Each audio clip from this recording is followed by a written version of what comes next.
इस नियम से 3 महीने में आप डायबिटीज और अस्थमा जैसी 40 बीमारियां ठीक कर सकते हैं। वाघबड़ ऋषि जी कहते हैं कि सुबह का नाश्ता सबसे अच्छा होता है। मतलब सुबह का खाना अगर खाना है तो पेट भर कर खाइए। जो चीज आपको सबसे स्वादिष्ट लगती है उसे तो खूब खाइए। वाघबड़ जी कहते हैं कि सुबह 9:30 बजे से पहले सुबह का भोजन हो जाना चाहिए। और वो कहते हैं कि ये भोजन तभी होगा जब आप नाश्ता बंद करेंगे। ये नाश्ता अंग्रेजों के लिए है, हमारे लिए नहीं है। हमारे यहाँ ये फैशन चल गया है कि नाश्ता हल्का करेंगे, लंच थोड़ा ज्यादा और डिनर सबसे ज्यादा करेंगे। भारत में खाने के हिसाब से ये बिल्कुल विपरीत है। वाघबड़ जी कहते हैं कि नाश्ता सबसे ज्यादा करें, लंच थोड़ा कम करें और डिनर तो सबसे कम करें। लेकिन हो क्या रहा है, इसका बिल्कुल उल्टा। ये अंग्रेजों के लिए है कि सुबह का नाश्ता सबसे कम ही करें, क्योंकि उनके लिए अच्छा ही है। इसका कारण है कि अंग्रेजों के देश में सूर्य नहीं निकलता। साल में 8-8 महीने तक सूर्य के दर्शन नहीं होते।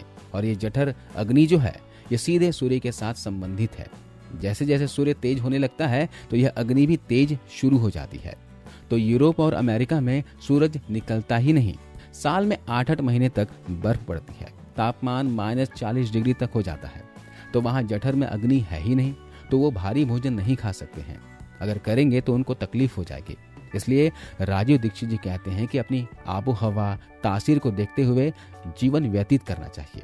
तो हमारे देश की आबो हवा ये है कि हर दिन सूरज निकलता है, लाखों साल से निकलता रहा है, अगले दिन भी निकलेगा। इसलिए भारत में हर सुबह अच्छी सुबह यानी गुड मॉर्निंग होती है।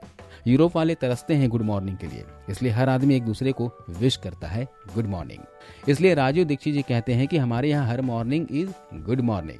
हर सुबह सूर्य निकलता है, जठर अग्नि तेज होती है, तो पेट भर कर खाएं। मतलब कि नाश्ते को डिनर में बदल दीजिए और डिनर को नाश्ते में।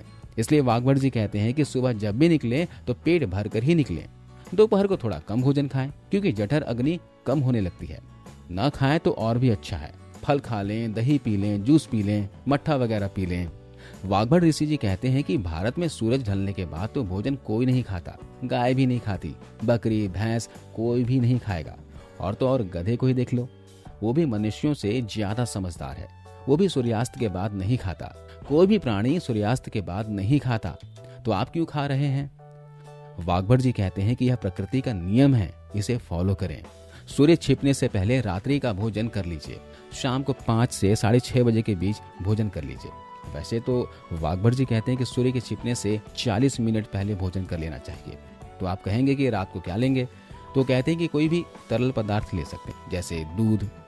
वाघबड़ जी कहते हैं कि सूर्यास्त के बाद हमारे शरीर में कुछ ऐसे एंजाइम्स पैदा होते हैं जो कि दूध को पचा सकते हैं। अगर आप में कोई डायबिटीज पेशेंट है, अस्थमेटिक पेशेंट है, किसी को भी वात का गंभीर रोग है, तो आज से ये नियम शुरू कर दीजिए। 3 महीने के बाद आप खुद कहेंगे कि आप पहले से बहुत अच्छे हैं।